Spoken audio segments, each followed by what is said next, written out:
Gunnar charged Cyrus Bowman $300 to connect to the hot spring system, the same system he'd connected Henry Marsh to for $75 2 years earlier. Was that fair? I'm going to tell you everything and let you decide. Cyrus had laughed at the system when Gunnar built it in 1883, called it the Icelander's folly at the general store, told anyone who'd listen that piping hot spring water under a cabin floor was the stupidest idea he'd ever heard. Water pipes freeze, Cyrus had said, his voice carrying across the store so everyone could hear. First hard cold snap and his whole system turns to ice. Then what? He's got a frozen river under his house and no way to heat it. Gunnar had been in the store that day. He'd heard every word. He didn't respond. 2 winters later, Cyrus came to Gunnar's door with his hat in his hands and asked to be connected. 2 winters of watching Gunnar's cabin stay warm without smoke rising from any chimney. 2 winters of watching Henry Marsh's cabin, and then the Wilson cabin, and then 3 more cabins, all connected to the hot spring line, all heated without burning a single cord of wood. 2 winters of spending $400 on firewood while his neighbors spent nothing. $75, Cyrus said. That's what you charged Henry. That was 2 years ago, before I knew what the system could handle, before I had to calculate flow rates and heat loss and capacity limits. Gunnar's English was accented but precise. The spring produces enough hot water for 8 cabins. 7 are already connected. You want to be the 8th. The price is $300. That's robbery. That's what it costs. The pipe alone is $90 now. Prices have gone up. The labor is another $100. And the connection fee for being last, for using the final capacity, for the system I spent 2 years building while you called it folly, that's another $110. Connection fee. Cyrus's face had gone red. You're charging me extra because I didn't believe you. I'm charging you extra because you mocked me in public, and because the system is at capacity, and because you have no other options, and we both know it. Gunnar didn't smile. His ice blue eyes stayed flat. $300, or burn firewood like you've been burning. Cyrus left without paying. That night, temperatures dropped to 26 below. Now I'm going to stop here because I know what some of you are thinking. Gunnar was being cruel. Cyrus had children, 3 of them, including 7-year-old Nettie. The system had room for 1 more cabin. The connection fee was punishment, pure and simple, and punishing a man's children for the father's big mouth is wrong. But here's what I want you to consider. Gunnar had offered to connect Cyrus at the original price 2 years earlier, right after finishing Henry Marsh's line. Cyrus had laughed in his face and said he'd rather freeze than pay an Icelander to pump hot water under his floor. He'd said it in front of Gunnar's pregnant wife. So was Gunnar wrong to charge extra now? Or was he right to make Cyrus pay for 2 years of mockery? Subscribe to Wild West Retribution and tell me in the comments what you think, because this story doesn't end the way you expect, and I want to know whose side you're on before I tell you what happened to Nettie Bowman. Let me tell you how the system worked, because the engineering is why it worked at all. In Iceland, where Gunnar grew up, villages had used hot spring water for heating since before anyone kept records. The technique was simple but required precision.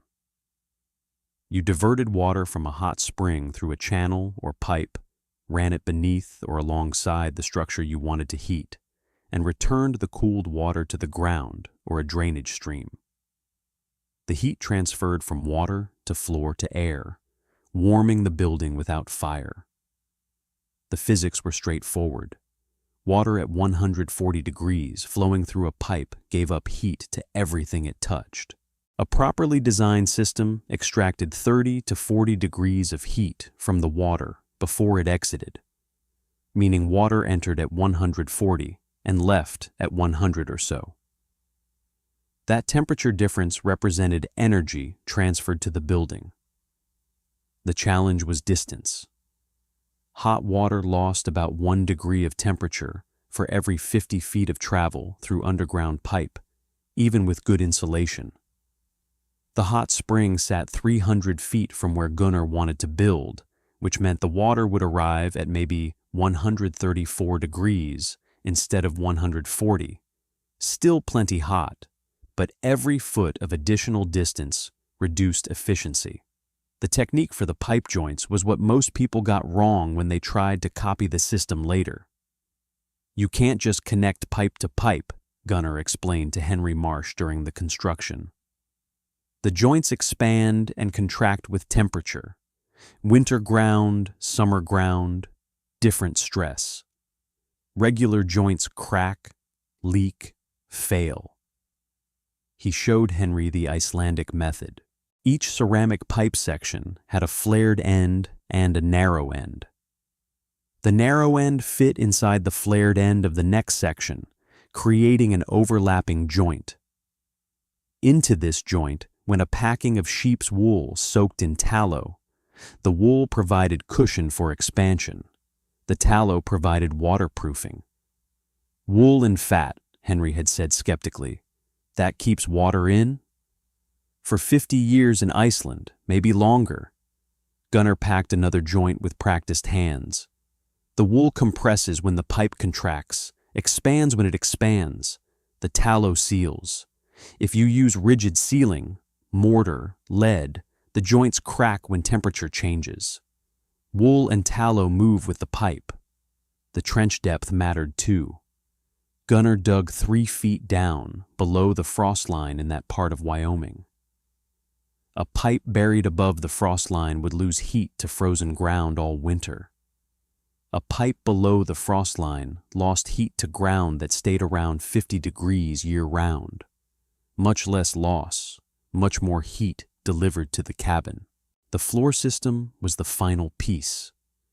Gunnar built his cabin floor raised 8 inches above ground level, with the hot water pipe snaking back and forth beneath the floorboards in a serpentine pattern. Water entered from the spring side, traveled 200 feet through the underfloor channels, and exited from the far side to a drainage ditch that carried the cooled water away from the building.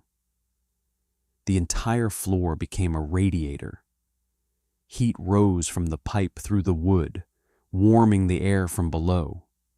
The cabin stayed between 55 and 65 degrees all winter, depending on outside temperature, without any fire, without any fuel, without any cost after the initial construction. When Gunnar finished his own cabin in the fall of 1883, his neighbors assumed he'd miscounted his firewood. No smoke rose from his chimney during the first cold snap in October. None rose in November. By December, when everyone else was feeding stoves around the clock, the Eriksson cabin sat quiet and warm with nothing burning anywhere. Henry Marsh was the first to ask questions. He'd watched the construction, seen the pipe going into the ground, but hadn't understood what it meant until he spent a December afternoon in Gunnar's cabin and realized the warmth was coming from below. "The floor is hot," Henry said, pressing his palm against the boards. "Warm, not hot. The spring water enters at 134 degrees, but the floor only reaches about 75. Comfortable for walking, not burning. And you pay nothing for this? No wood, no coal, nothing?" "I paid for the pipe. I paid for the labor to dig the trench. After that, the spring heats the cabin forever. The earth doesn't send bills." Henry paid $75 to be connected. He did most of the digging himself, with Gunnar supervising the pipe joints and floor installation. By January 1884, Henry's cabin was warm without fire too. The Wilson family connected in the spring, then the Tanners, then 3 more families who saw the winter fuel bills dropping to 0 for everyone on the hot spring line. Cyrus Bowman watched all of this with the certainty that something would go wrong. The pipes would freeze. The spring would run cold. The system would poison the water somehow. He told everyone within earshot that the Icelander was running a scheme that would collapse any day now. It didn't collapse. 3 winters passed. 7 cabins stayed warm without fuel. Cyrus spent $1,200 on firewood while his neighbors spent nothing. By the 4th winter, when he finally came to Gunnar's door, the dynamic had shifted entirely. This is where the story gets complicated. The hot spring produced about 10 gallons per minute of 140-degree water. Gunnar had calculated this carefully, measuring flow rates in summer and winter to confirm the supply was constant. 10 gallons per minute was enough to heat roughly 8 average cabins in the Wyoming high country, assuming proper insulation and reasonable floor areas. 7 cabins were already connected. The system was operating at 87% of capacity. 1 more cabin, Cyrus's cabin, which was larger than average, would push it to 100% or slightly beyond. At full capacity, everyone's floor temperature would drop a few degrees. The water had to travel farther, give up more heat, arrive at each cabin slightly cooler than before. 7 families who had paid for reliable warmth would get slightly less reliable warmth because Cyrus Bowman had finally stopped laughing. Gunnar thought about this when he set the $300 price. Part of the calculation was punishment for mockery. He didn't pretend otherwise. But part of it was compensation for the 7 families whose heat would be diluted by adding an 8th cabin to the system. He explained this to Cyrus. He explained about capacity and flow rates and the math of heat distribution. He explained that the $110 connection fee would be split among the 7 existing families as compensation for their reduced service. Cyrus didn't care about the explanation. He heard $300 and he heard connection fee, and he decided Gunnar was a thief. "I'll dig my own trench," Cyrus said. "Run my own pipe to the spring. You don't own the hot spring." "No, I don't. But if you tap the spring directly, you reduce the flow to my system. 10 gallons per minute serves 8 cabins. If you take 2 gallons for your own system, 7 cabins lose 20% of their heat." Gunnar's voice stayed calm. "Do that, and I'll close the diversion gate and cut everyone off until we sort out who owns what. Then we all freeze while lawyers figure it out." "You'd let 7 families freeze to stop me from using a public spring?" "I'd let 7 families freeze to stop you from stealing heat I built a system to deliver. The spring is public. The system is mine. You don't get to benefit from my work without paying for it." Cyrus left again.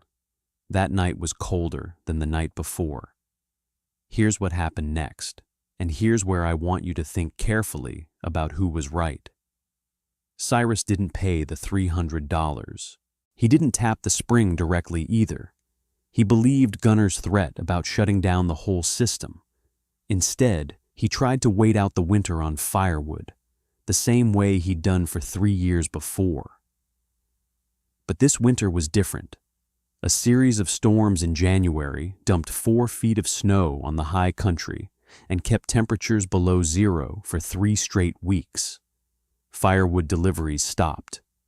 The supply Cyrus had stockpiled, less than usual because he'd expected to connect to the spring system, ran out on January 19th. He came back to Gunnar on January 20th. This time, his wife came with him. So did his 3 children, including 7-year-old Nettie, with her brown curls and trusting eyes. "I'll pay," Cyrus said. The arrogance was gone from his voice. $300, whatever you want, just Connect us before my children freeze." Gunnar looked at the family standing in his doorway. He looked at Nettie, who was shivering despite the 3 coats wrapped around her small body. He looked at Cyrus, who had called him a fool and a thief, and who had refused reasonable offers twice. "I'll connect you," Gunnar said, "but the ground is frozen solid. I can't dig a trench until spring." This was true. The technique for digging frozen ground, fire thawing they called it, existed, but it was slow and expensive. Building fires along the trench line, waiting for the ground to thaw a few inches, digging those inches, building more fires, waiting again. A 300-foot trench that took 2 weeks in summer could take 2 months in frozen winter. "You can stay here," Gunnar offered. "Your family can stay here until the weather breaks. The cabin is warm enough for all of us." Cyrus's face did something complicated. He looked at his wife. He looked at his children. He looked at the Icelander who had every reason to hate him and who was offering shelter anyway. "We'll manage," Cyrus said. "My cabin's not that cold. We'll manage until spring." Thora, Gunnar's wife, spoke for the first time. Her English was heavier than her husband's, but clear enough. "Your pride will freeze your children. Stay here. Be warm. In spring, pay what you owe. Until then, stop being stupid." Cyrus took his family home anyway. I don't know why. Pride, probably. The inability to accept help from a man he'd mocked. The humiliation of admitting that the Icelander's scheme had been right all along. Whatever the reason, he walked his wife and 3 children back to a cabin with no heat and no fuel, and no way to survive 3 more weeks of winter. Nettie lost 3 toes to frostbite on the night of January 23rd. She'd been sleeping closest to the wall, the coldest spot in the cabin. By morning, her right foot was white and hard. The doctor in town saved the foot, but couldn't save the toes. Cyrus came back to Gunnar's cabin the next day, carrying Nettie, his face hollow. "Is the offer still good? Can we stay until spring?" Gunnar let them in. "Now here's my question for you, and I mean this seriously. Whose fault was it? Gunnar could have connected Cyrus at the original price. He could have absorbed the cost, accepted the reduced efficiency, been the bigger man. He chose to charge extra because he'd been mocked. Cyrus could have paid the $300. He could have swallowed his pride and bought warmth for his family. He chose to refuse because he thought the price was unfair. Gunnar offered shelter. Cyrus refused because he couldn't stand being helped by the man he'd insulted. A 7-year-old girl lost 3 toes because 2 grown men couldn't get past their conflict. Tell me in the comments who you blame. I've thought about it for a long time, and I still blame both of them. But I blame one more than the other, and I want to know if you agree with which one. The Bowman family stayed in Gunnar's cabin until March. Cyrus barely spoke the entire time. He paid $300 on the first day of thaw, and Gunnar had his cabin connected within 2 weeks. Nettie learned to walk without the toes she'd lost. By summer, she was running almost normally. By the following year, most people had forgotten she'd ever been injured. Cyrus never apologized for what he'd said about Gunnar's system. Gunnar never apologized for the $300 price. The 2 men lived a quarter-mile apart for the next 12 years, both heated by the same hot spring, and spoke perhaps 100 words to each other the entire time. The hot spring system ran until 1911, when a small earthquake shifted the underground water flow and reduced the spring's output by half.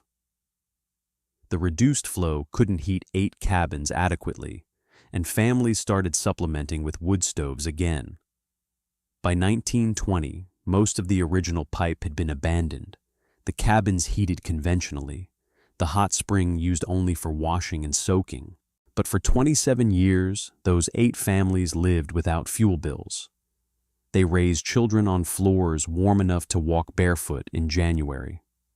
They watched their neighbors struggle with wood deliveries and coal prices while they paid nothing month after month, year after year, because an Icelander had seen a hot spring and recognized it for what it was.